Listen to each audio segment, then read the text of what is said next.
This summer saw numerous Premier League teams bring club record signings, despite COVID-19 supposedly having reset the market, along with not one, not two, but three teams setting new club record sales over the off-season. And it is record sales that we are concerned with today. A while back, I made a video ranking every Premier League team's club record signing, which was simple enough. I just ranked them on who I felt were the best and worst signings based upon their transfer fees, talent, contribution, and sell-on value. Ever since that, I've had the idea of doing a similar video for each team's record sale, but it was less clear what I should rank them on. I could have just done the inverse and ranked how good of a sale it turned out to be for the club in question, but that would be fairly ambiguous and difficult to measure. In the end, I decided to just rank the players based on talent, though even that is fraught with challenges. I have ranked them primarily, I think, on peak ability to date in their positions, and on overall talent, more so than on their career achievements, which would unduly punish young players, or on their current ability, which would unfairly punish particularly the one retired player who still stands as the record sale for a current Premier League team. Even that is inexact and tricky to fully enforce, but it seemed like the best method I could come up with, and hopefully it will make more sense as this video goes on. Here is how I would rank every Premier League team's record sale from worst to best, or more accurately, from least to most brilliant. 20th. Newcastle United, Andy Carroll. This may seem like a very obvious one, since the fee that Liverpool paid for Andy Carroll seemed extremely expensive at the time and borderline deranged with the benefit of hindsight. But Andy Carroll is actually fairly unfortunate to take 20th, and I would say that him being our first inclusion is a reflection of the overall quality of the list. At his best, Carroll was a real handful, and one of the best attacking headers of a ball that the Premier League has ever seen. If it weren't for his chronic injury problems, I genuinely believe Carroll could have broken Alan Shearer's record for headed goals in the Premier League before Peter Crouch. But alas, it wasn't to be. He gets us started as Newcastle United's record sale, having departed for Liverpool in a deal famously worth £35 million in January 2011, over a decade ago now, which, at the time, made him the most expensive British footballer of all time. 19th. Brighton and Hove Albion, Ben White. I am not particularly happy with this one because I like Ben White, and I have been a big plaudit of his, even defending his £50 million price tag against an onslaught of derision. Whilst £50 million is undoubtedly expensive for the player that Ben White is right now, we ought not forget that he is still only 23, a baby in centre-back terms, and he has only played one season of Premier League football to date, where he looked really assured at Brighton, as though he were destined to play at the highest level. If he gives Arsenal a decade of stellar performances, £50 million might end up looking like a bargain. Nonetheless, I have to put him in 19th by virtue of the level of competition, his peak to date, and the amount of speculation that would be required for me to put him any higher. For what it's worth, if he reaches his full potential, I reckon he could crack the top 10 in this list. White is Brighton's record sale by a wider margin, I believe, than any other record sale at any other Premier League club. His £50 million departure not only smashing Brighton's previous record sale of £10 million for Anthony Knockaert, but actually being worth more alone than every single player Brighton had previously sold in their 120-year history combined. 18th. Burnley, Michael Keane. Again, I have absolutely nothing against Michael Keane, and I am keen, if you'll pardon the pun, to point that out with a number of these early inclusions. There are times when I watch Keane string together 3 or 4 excellent performances, and he looks like a really complete centre-back. But then, he'll just do something a bit daft and undo all that hard work. Maybe Rafa Benitez will be the man to cut the errors out of Keane's game. I think he plays his best football in a fairly low block, which is how Benitez will likely continue to set his team up, and Keane has made a solid start to the season under the Spaniard. He set Everton back £25 million with the potential to rise to £30 million subject to add-ons in 2017, making him Burnley's record sale by some margin. 17th. Brentford, Ollie Watkins. Okay, I promise you that this will be the last time that I open by saying this, but I think Ollie Watkins is great. I really wanted Hull City to sign him back when he was playing for Exeter City in League 2 and we were in the Premier League, but we ended up signing Will Sodding Keane instead. Watkins went to Brentford, whose recruitment one can only sit back and admire, though I think Watkins was a bit of a no-brainer. He went from impressing out wide with his quick feet and ability to beat players before moving into a central role with the Bees as a centre-forward, following the sale of Neil Maupay, and he flourished there, winning the Championship Golden Boot.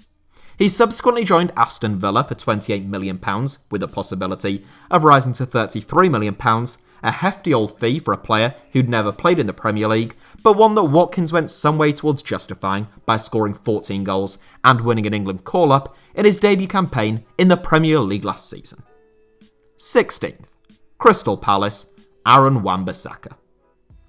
I have a sneaking suspicion that this one will cause a little bit of outrage in the comments, though I think if you hold off on calling me a psychopath until we come to the record sales ahead of him, then maybe you'll agree that Wan-BISSAKA's ceiling is, at the very highest, maybe 13th. I say that as someone who was previously criticised for overrating Wan-BISSAKA at Palace, so maybe, I'm just a contrarian. But right now, 16th seemed reasonable to me. I saw Charlie Austin claiming over the off-season that Manchester United need a new right-back in order to compete for the Premier League title, which I think is a bit harsh, but following the arrival of Raphael Varane, you could certainly make an argument that he is the weakest link in Ole Gunnar Solskjaer's back four, though we also ought not to forget, as with Ben White, that he is still only 23. Wan-BISSAKA cost the Red Devils £45 million up front, plus a further £5 million in potential future add-ons, making him Crystal Palace's most lucrative player sale by some distance. 15th, Norwich City, EMI BUENDIA. EMI BUENDIA's performances for Norwich City in the Championship last season are among the finest, and I would argue, at least, among the top 3 best seasons in the second tier of English football during my lifetime. That was reflected in the price tag that Aston Villa had to pay for him, which was reported to be £33 million up front, with the potential to rise to as much as £38 million, subject to add-ons. It is not unthinkable that Buendia could light up the Premier League this season as Jack Grealish's replacement at Villa Park, and be good value for a spot in our top 10. I certainly think that he has the talent to do that. However, that would again require a fair deal of speculation, and in the here and now, as good as he is, he's yet to show his finest form at the highest level, restricting him to a spot in 15th. 14th, Arsenal, Alex Oxlade-Chamberlain. A really difficult player to try and rank due to how good he looked at one point in a 3-man midfield under Jurgen Klopp, countered by the injuries that he's had and a consequent lack of game time in recent years. Most of you will recall the rocket that the Ox scored for Liverpool against Manchester City in the Champions League in the 2017-18 season, at which point he seemed like one of the first names on the team sheet for Gareth Southgate and for England going into the 2018 World Cup. Weeks later, he suffered an awful knee injury, and it would be fair to say he hasn't quite hit those heights again since then, now aged 28. The Englishman is Arsenal's club record sale, having been sold to Liverpool for £35 million, and all things considered, I've put him in 14th. 13th, Watford, Richarlison. Another tricky player to judge, not because he's had injuries, just because he's a bit of an unusual player. Richarlison is not what you might call an archetypal Brazilian forward, of the type that we are typically used to seeing in the Premier League. Tall, powerful and aggressive, Richarlison is capable of producing moments of real magic with the ball at his feet, but his touch can be a bit hit and miss, and his decision-making sometimes a little lacking. I still think Everton look a far better team when he's in their side, but it's impossible to deny that Richarlison is a streaky player in terms of his form, who can blow hot and cold, and you can see what a difference it makes to his performances when confidence is really coursing through his veins. I've painted a mixed picture, since I think Richarlison is a mixed player, though, if reports are to be believed, Everton could easily sell the Brazilian for even more than the potential £50 million that they paid to sign him from Watford in 2018. 12th, Wolves, Diogo JOTA. Liverpool have enjoyed lots of success in recent years, signing players from Premier League teams, which tends to be a rather expensive business. They got good deals on Sadio Mane and, dare I say, even Virgil van Dijk, despite his enormous transfer fee. And you'd be inclined to say that they have done a smart piece of business once again in the case of Diogo JOTA. An immense talent ever since he arrived in the English game, JOTA looked totally out of place on loan at Wolves in the Championship, and he carried that form with him into life in the Premier League. Signed for between £41 to £45 million by Liverpool, subject to add-ons, JOTA is still only 24, and he will likely only improve under the stewardship of Jurgen Klopp. It's not impossible that he could become a real superstar at Anfield, but for now, he just takes 12th. 11th. West Ham, Dimitri Payet. In terms of sheer, natural, seemingly God-given talent, Dimitri Payet could trouble the top 5 in this list. A man who made a mockery of those who deride Ligue 1 by arriving in the Premier League at a fairly mediocre West Ham team and absolutely tearing the division to shreds, it's just a shame we didn't get to see more of the Frenchman in the Premier League. Payet has forever been plagued by accusations of having a poor work ethic or attitude, likely preventing him from becoming a truly world-class talent if true. But he has still enjoyed a glittering career, gifting football with some fabulous moments. Signed by West Ham for just £10.7 million, he was sold in a club record sale in a return to Marseille for £25 million. Though few Hammers fans were thinking about the financials of the deal at the time. 10th. Leicester City, Harry Maguire. An awful lot of rubbish has been said about Harry Maguire, particularly during the first season following his £80 million move to Manchester United. But the reality of the matter is that he is not remotely responsible for his transfer fee, and he was undoubtedly a major upgrade on anyone else that the Red Devils had in his position. A big, authoritative centre-back, Maguire is both tough and brave, having been forged down in League One in the Steel City, and then through years of being overlooked at Hull City. When he finally got a chance to shine, whether that be with Hull, Leicester, Manchester United or England, Maguire grabbed it with both arms. I think he is an excellent centre-back who is deeply underestimated in terms of his ability on the ball and when playing the ball through the lines.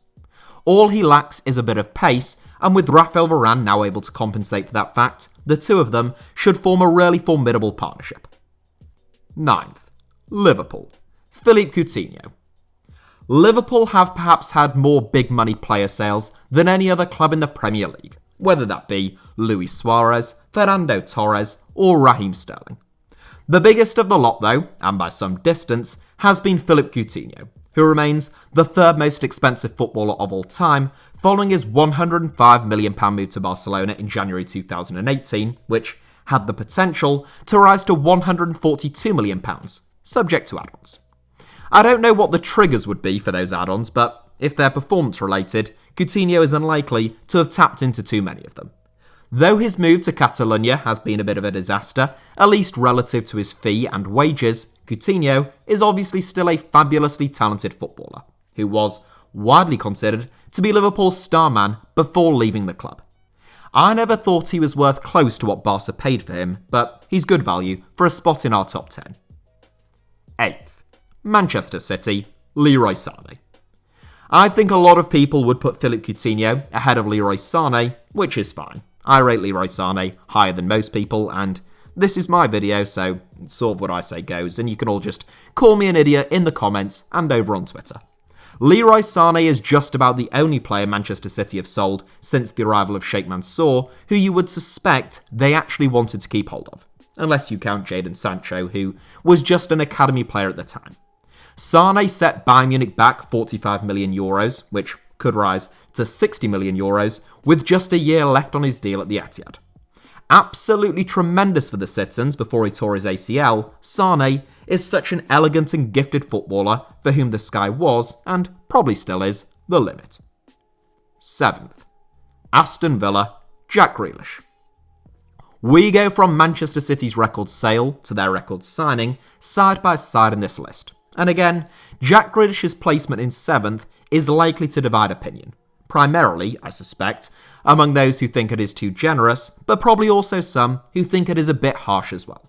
Signed for £100 million this summer, Grealish is Aston Villa's club record sale and the most expensive player ever signed by a Premier League club.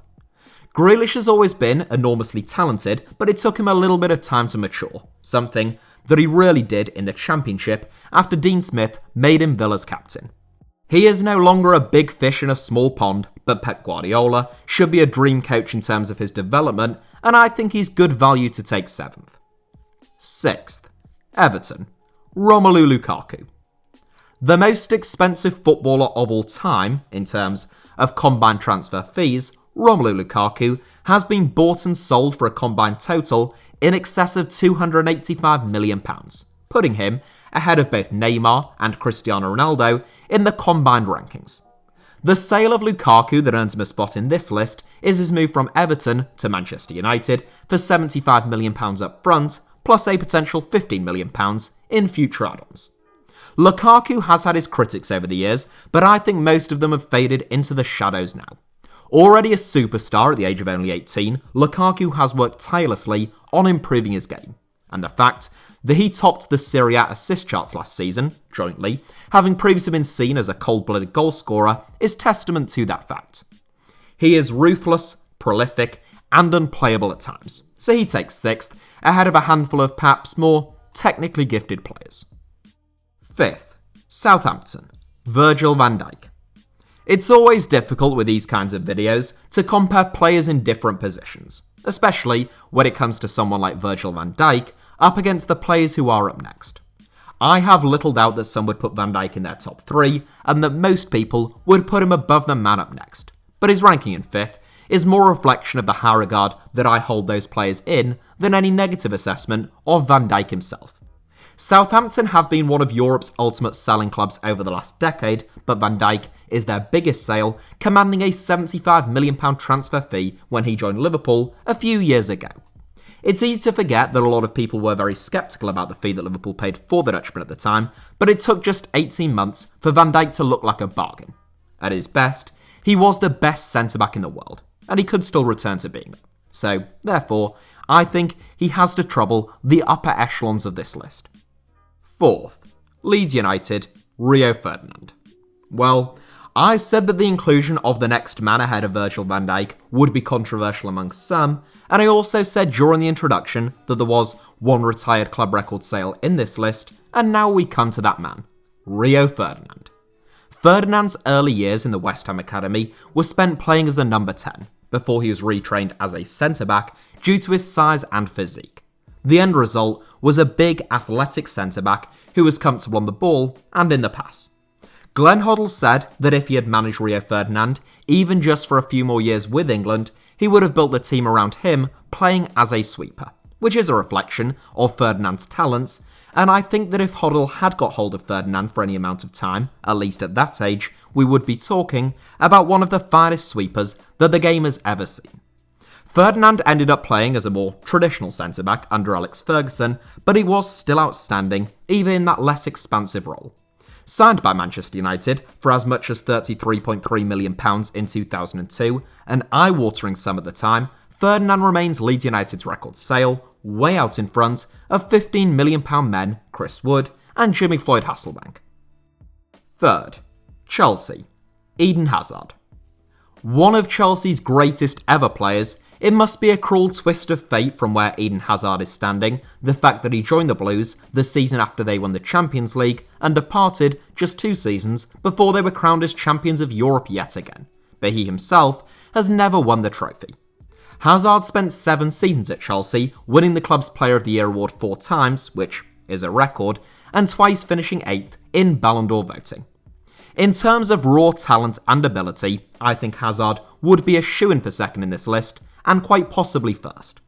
We do not live in an alternate reality where all players are equally hard-working, well-disciplined, fortunate and well-coached though, so 3rd it is for the chronically injury-prone, these days, yet remarkably talented Belgian. 2nd, Tottenham Hotspur, Gareth Bale. It's not the first time that we've had the Bale versus Hazard dilemma on this channel, and last time I put it to those of you who follow me on Twitter since I think it is a fairly tricky decision with numerous different considerations, and 56.5% of you said Bale. I would agree, though, as I said, I do think Hazard is the more gifted footballer in terms of his ability on the ball, how he operates in tight spaces, and his capacity to play 1 and 2 touch football. At his best though, Gareth Bale was truly special. And there was a time when you wouldn't be laughed out of a room for suggesting that he was the third best player in the world behind Messi and Ronaldo, and that he would one day be the best.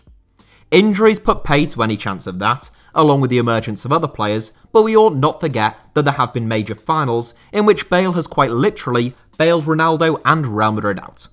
Frighteningly quick, Bale was a goal-scoring machine in his final seasons at Spurs and in his start to life in Madrid, and he rarely froze on the biggest of stages. First, Manchester United, Cristiano Ronaldo. A very, very, very comfortable winner, though Manchester United have sold the likes of Romelu Lukaku and Angel Di Maria for substantial fees in recent years. The 2009 sale of Cristiano Ronaldo for £80 million remains their club record sale. A world record-breaking fee at the time, Ronaldo is the greatest player to have played in England during the Premier League era. That is not to say that he's the greatest Premier League player, I'd still give that title to Thierry Henry, but in terms of what Ronaldo went on to achieve, of players who have played in the Premier League, the fact that he is the greatest among them, I think is pretty much indisputable. Ronaldo's transition from skillful wide player to devastating all-round machine, and now to ruthless poacher who comes alive in the 6-yard box, has allowed him to keep playing at the very highest level, as a star man, until the age of 36. And he returned to Manchester United this summer, 12 years on, in case you had missed that news. So that is it for today's video, but thank you all ever so much, as ever, for watching.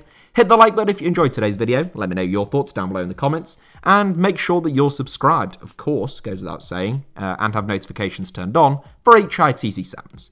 You can also find me on Twitter and on Instagram via the username at HITC Sevens on both, should you wish to do so.